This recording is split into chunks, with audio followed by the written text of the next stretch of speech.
Welcome back. Yes, we have Ian, Don and Jane in the studio, and we're having good chat, and I hope you're enjoying it at home, listening to what we're talking about. Have a Go Heroes was the subject immediately before the commercial break. And I know Don has got a story that he would like to tell us just about this particular subject. Yeah. Don. Well, I earn my living as a photographer, and I was doing a shoot in America, and I had left my camera equipment on my way to the airport in the boot of my car. And a very short version of it. Basically, the robber had taken all of my equipment out of my car, and he'd come back for my suitcase. And I saw him coming back for the suitcase, so chased after him down South Beach. Luckily, he didn't have my suitcase, but I chased after him, and a whole load of other people joined in as well. But basically, we caught him, and he was arrested. But I did say to the policeman afterwards, I said, was that one of the most stupid things I'd ever done? Because you hear of all of this knives and guns in America. Yeah. But he said that actually no, the robber knows that if he's found with a gun or a knife, that he's instantly in prison. Whereas if he's caught with a few bits of camera equipment or a bit of cash, then he might get a week in prison. So you did the right thing, didn't you? Did the right thing, but instinct. Was it instinct that took over? I'm running after him, shouting in my best clipped English accent. I say, do you mind stopping? Stop. Stop that thing. Stop that man. Stop that man. Yeah. Luckily, other people Ian, joined how in. about you? What do you...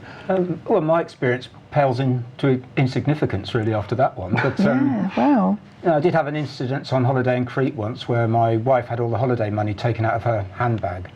And we only realised this about 30 seconds later. So the only person near us had been this elderly woman. So we run after her. I grabbed hold of her.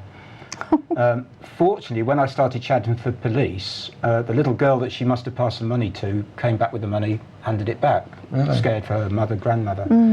But only really thought about it afterwards. You know, you grab hold of somebody. There's always this fear that you're going to be the one in trouble. And I think that's wrong. Yes, yeah. I think you should be able to protect your property yourself. Absolutely. Without fear of you becoming the one in the And wrong. if that refers to property as well, I agree, because if you get burgled, they're saying this, aren't they, that you can attack the burglar now. I know that sounds awful, but it's your home, and the fear, the fear that must cut in if you think someone's in there. Well, it's reasonable force, the law says, isn't it? Yes, Well, that's the grey area, though, Isn't it? Reasonable force. And I think one of the things that has always struck me is that if you were in a situation, what might be reasonable force when you're feeling very vulnerable? You've got children perhaps upstairs as well. Exactly. And you've got somebody in your house you really don't like the look of. You know, reasonable force might That goes out the window. You just think, bash them if you can. Absolutely, you would. You know, it's them or you. You do what you can. Yes, To put the situation back in your control, don't you? Absolutely. Yeah, it's frightening when it's your home. Only Something with my brother when our house was burgled when we were young, and he came home and put his key in the door, and right behind the door the burglar was still in there, and what he was doing, the crafty soul, he was actually putting everything ready to put into his van. You know, it was the TV, the video recorder, all the things like that, right behind the front door. So obviously he couldn't open the front door, and he ran. He had to force his way in. He sort of ran for the burglar, and he jumped out the window. So he didn't, reasonable force, he didn't attack him, but he frightened him off. Wow. So that's my experience, really. But it's a difficult one, isn't it? Yeah, well, this has all come about because this 82-year-old lady fought off and, in fact, chased after somebody who was trying to snatch her bag. Well, good for her. Yeah, good for her. The police praised her. So it's food for thought, isn't it? You know, if you're attacked, what would you do? You know, you obviously have to make your mind up at the time, depending on circumstances. But it's certainly something that you really ought to be considering, perhaps just what you might do in those circumstances. Do let us know. As I say, you can get us on email at talk@thatssolenttv.com. So do come back to us with your thoughts if you'd like to. Now, something that concerned me, I saw, was the fact that there was a large number of Calais migrants stormed a ferry. Now, I have personal strong feelings towards these poor people that have had to leave these war-torn countries. And obviously seeing on the internet and so on, you know, the sort of country that we live in, quite fancy. And you can understand that they might want to come over here or the rest of Europe.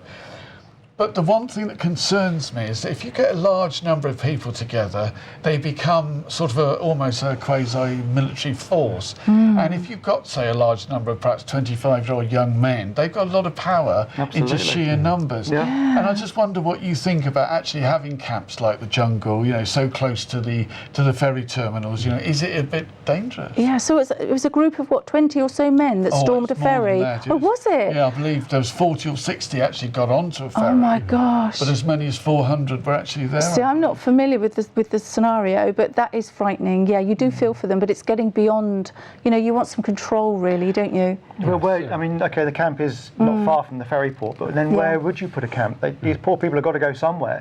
And if you go back further, I mean, who originally was responsible for the troubles in these far lands? Yeah. We are, you know. Yeah. So but you can't have, as you say, big groups of people muscling in, because, and as you say, it's almost like a vigilante group for themselves. I'm just wondering whether they perhaps should be offered accommodation in smaller numbers of people and perhaps further away from the ferry terminal. Ian, it's a very difficult one because there are some people in very desperate situations, obviously. Yeah, absolutely. Yeah.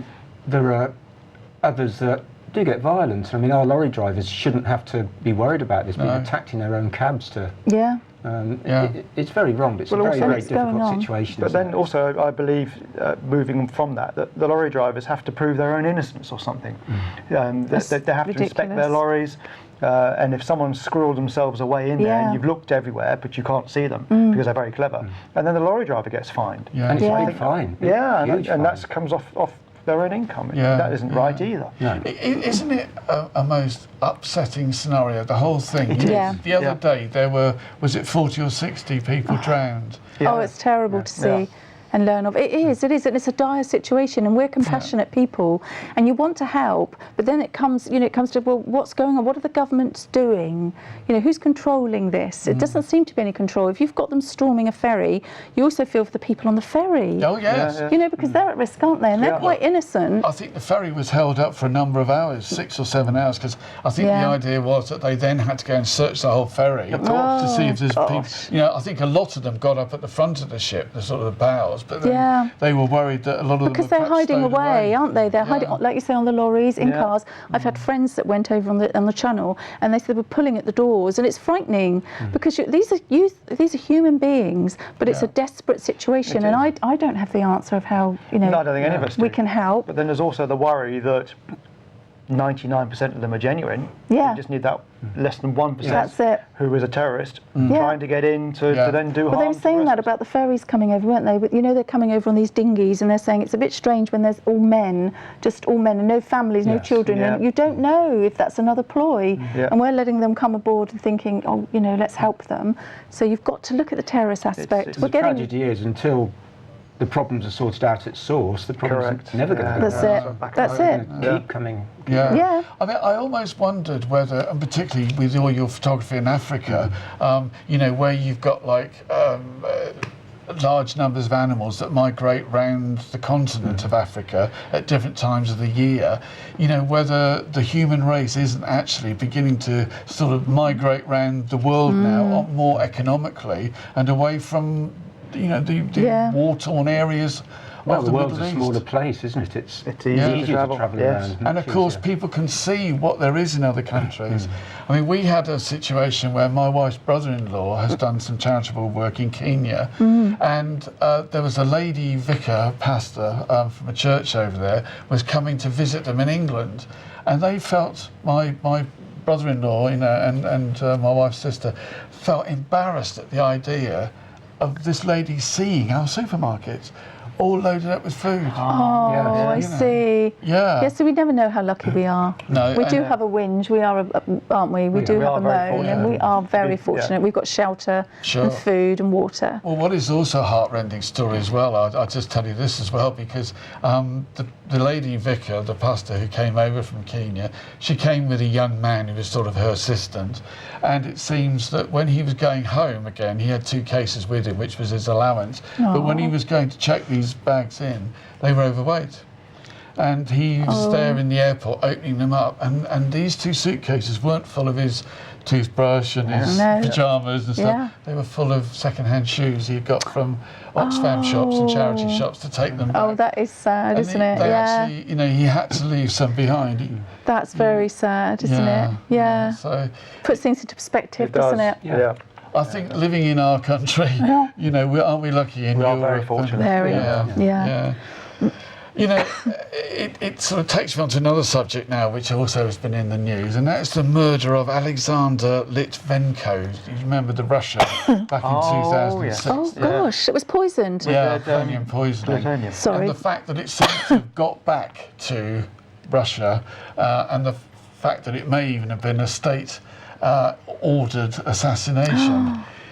And I just computing wonder, down then, is that? Yes. yeah, I just wonder what we can do about that, because at the same time we're needing Russian support and a number of other things, and of course, Major Tim is up in the I know, space station Russian right now. yes. Russian. Yeah. So on the one hand, we're working with them. I wonder what you think at home. Gosh. We're working with the Russians in some ways, and yet we have problems in others. And this is going on. It's unbelievable, isn't it? It's like going to a James Bond film, isn't it? Yeah. That he was poisoned. Wasn't it tea or something he drank? That's right. Yes, Yeah, yeah. tea. And- laced with yeah. plutonium. is It's it? plutonium. And it was plutonium. I can't imagine what sort of death that would they be. tried to do it 3 or 4 times before, so No. there's little traces of plutonium wherever they went around London. Yeah. So only my one of us could have been gosh. poisoned by Yeah. it. Yeah. Well, apparently, other people had tea out of that very teapot. Oh, my goodness. Later on, actually in the hotel. And they're all okay, one assumes, or glowing We haven't slightly. heard they're not. Wow, Gently my glowing. goodness, we've got to be careful with the Russians. There's all sorts, even where I live in Russia, in Dorset, I've seen the old Russians doing a little flyby, they've been coming over. I don't know what's going on with that. Yeah, testing our defences. Yeah, I think they have been, yeah. At that point, we're definite. going to have to leave you again for a couple of moments because it's another commercial break. We'll see you in a moment.